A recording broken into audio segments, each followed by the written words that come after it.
Carolina Panthers are getting ready for their first preseason game this week. That game is on Saturday. I will be there. Nice. I'm very much looking forward to being there.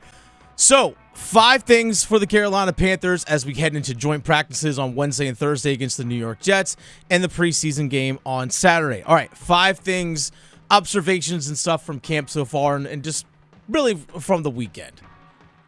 It's hot down in Spartanburg this weekend, by the way. Yeah. Hot everywhere, and it sucks. It does. But you know what doesn't stink right now? The Panthers' defense. And this is to be expected. So first thing here are these 5 things. The defense is ahead of the offense. And that's to be expected because base defense is so much easier to install than any sort of base things from your playbook offensively. Just having played football collegiately, defense is easy to install. For example, all right, base formation. This is where you line up when we call this formation. Okay, alignment. The second thing is assignment. Okay, if there's a run, I'm in charge of this gap. If it's a pass, I'm either covering this person or covering this zone. That's it. Alignment, assignment, and then the third thing is pursue the football. That's it. Yeah. Like, it's that basic. It's those 3 concepts when it comes, that's dumbing it down to an extent, but those are the 3 things. That's it. Alignment, assignment, pursue the football. Now you can get into some more intricate stuff in terms of, okay, we have sub-packages, if a guy goes in motion, some things along those lines. But once again, you always have your base concepts where offensively it's like, all right, formations, cadence, motions, timing of routes. Not just timing of routes being run, but the timing of running backs trying to find the hole, set up their blocks, things along those lines. There's a lot more moving pieces and a lot more parts that go into an offense than it does a defense. Now, I know there are the OTAs and stuff during the offseason. You're kind of able to get a lot of that base install stuff done during that time. But once again, now that you are full 11 on 11 as opposed to just 7v7 in helmets, yeah, there's things are a lot harder for an offense. And that's okay. So right now, by all observations, at least we saw over the weekend, there are some struggles offensively. And we're going to get into that here in a little bit. Some drop passes on Saturday and some frustration. Again, we'll dive into that here in a second. But the defense is going to be ahead of the offense, and that's okay. Yeah. You know why that excites me, Victoria? Why's that? Because I think the defense is going to be really good this season. I'm down. I think it's going to be really good. Now, there's a lot of contingencies in that. I think health at corner with Dante Jackson and J.C. Horn is paramount for this defense because once you get after that, there's question marks with C.J. Henderson and others. But you never know. New coaching staff. Who knows what the next level that these guys take. But also the versatility at safety for them with Von Bell coming in, still have Xavier Woods, and then also Jeremy Chin as well. So a lot of versatility there in their defensive backfield. So, yeah, defense is ahead of the offense, which leads me to my second thing, defensively.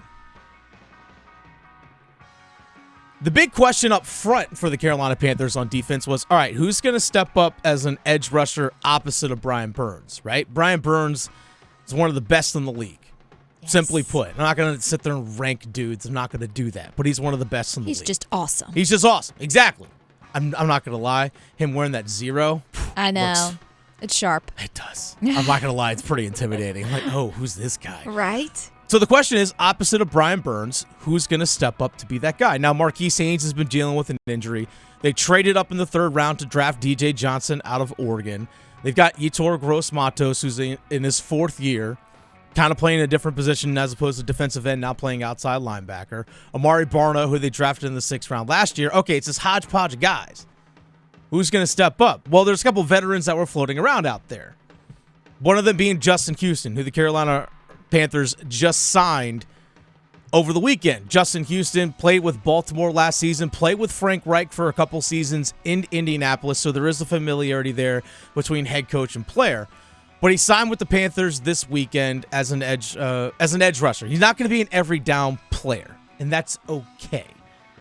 This is a guy who had 9.5 sacks last season for the Baltimore Ravens. Did have 3 straight games where he had multiple sacks. Okay? So there's still the burst and the level of production that's still there. If you look at some of the advanced numbers in terms of like the timing, on average time to get off the line of scrimmage when the ball is snapped, he was like 4th best in the league. Yeah.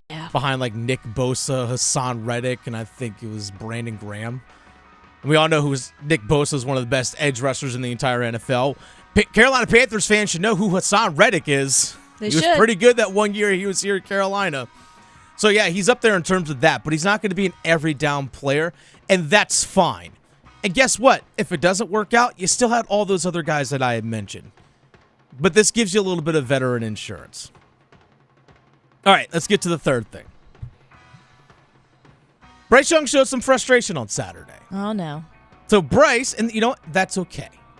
That's okay. So during a drill on 11-on-11 on Saturday, there was a time where there's some stuff happening pre-snap that didn't quite go the way the offense expected it to, and Frank Reich blew the whistle a little bit early because he was afraid there might have been a collision in the end zone, so he blew the whistle early. Bryce Young was kind of frustrated because it didn't quite go exactly the way they wanted it to go, and that's okay. Yeah, you got to work the kinks out. Not just work the kinks out, but it's okay that he shows a little emotion. It's okay to be frustrated, but when frustration really hurts you is when you let one negative play lead you to another negative play. Yeah. I say this oftentimes when I coach lacrosse, when I talk to goaltenders, I say, look, don't let one goal turn into two. Yeah. Right? Don't let the thought of I should have had that save lead you to thinking about it too much where you let in another goal. Then it starts to snowball and spiral. If he's not doing that, then that's okay. It's okay to show frustration. That's totally fine. Now, some people will throw out his stats. I put air quotes stats from Saturday. It's like, this wasn't a game, folks. It's practice.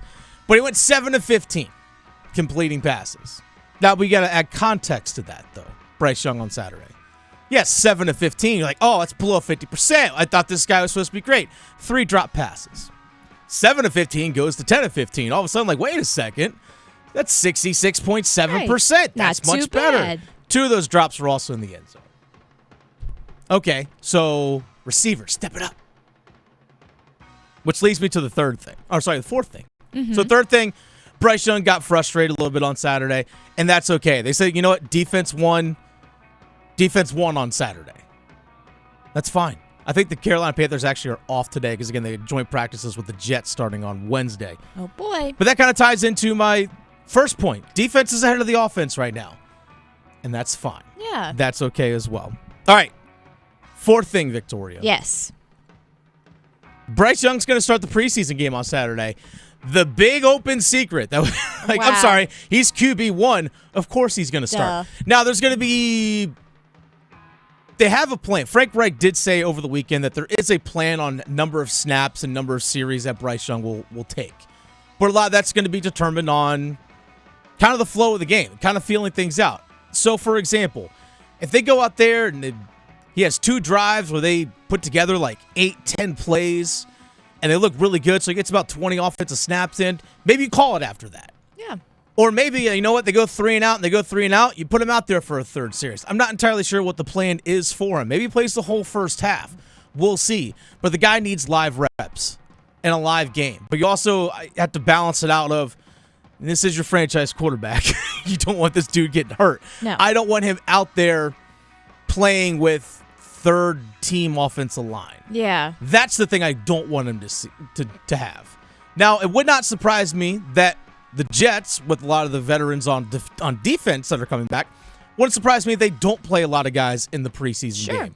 It also wouldn't surprise me for the Carolina Panthers that guys like Shaq Thompson, Brian Burns, Derek Brown don't play in the preseason game either because we have the joint practices on Wednesday and Thursday. So that can determine a lot of the reps that he's going to see in preseason game number 1 on Saturday against the Jets at Bank of America Stadium. That's a 4 o'clock kickoff. I will be there. I'm very excited for it. Yes.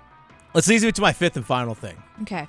Something we've seen for the Carolina Panthers as a whole, staying healthy. Please and thank you. Staying healthy. That's it. You said it. Please and thank you. Mm-hmm. Just stay healthy. Yeah. That's all we ask. Just stay healthy. Now, by all accounts right now, there's guys are a little bit nicked up, things along those lines. Austin Corbett still recovering from the knee injury, the ACL that he suffered back in January at season's end last year. Chandler Zavala with the pectoral injury. So you're going to have injuries. Those things are going to happen. Marquise Haynes, who I mentioned earlier, also dealing with injury as well, but nothing major. Right. Knock on wood. That's me knocking on wood right now. So nothing major right now. That's the thing. You want to be as healthy as possible going into the season. Not just healthy. There's one thing like, all right, if a guy gets injured in camp and then they rehab and they're ready for game 1, That's different than actually training and preparing for game one. This is the thing a lot of people sometimes confuse when it comes to guys being healthy. When a guy is coming off an injury, for example, Austin Corbett at right guard, started all season last year on the offensive line. He's rehabbing and recovering from a major injury. Rehab and recovery is different than training for a season. You're like, oh yeah, he rehabbed and he's ready to play. But you're not actually fully trained to get yourself to where you need it to actually be at your top form, if that makes sense. There's a difference. Trying to level back up to where you were. Yeah, and that takes time. That's why sometimes it's not just the first year after the injury, it's the next year where you actually see guys actually truly at their top form. Because again, training and rehab are two totally different things. You want to make sure that you guys are training during the preseason, not have to worry about okay, I sprained an ankle. Okay, well, that's fine. You can just miss a few weeks and be ready for the season. It still sets you back a little bit. It does. And once you're injured during the season, you never fully recover. Yeah. So, yeah, health going into the season is a major, major thing.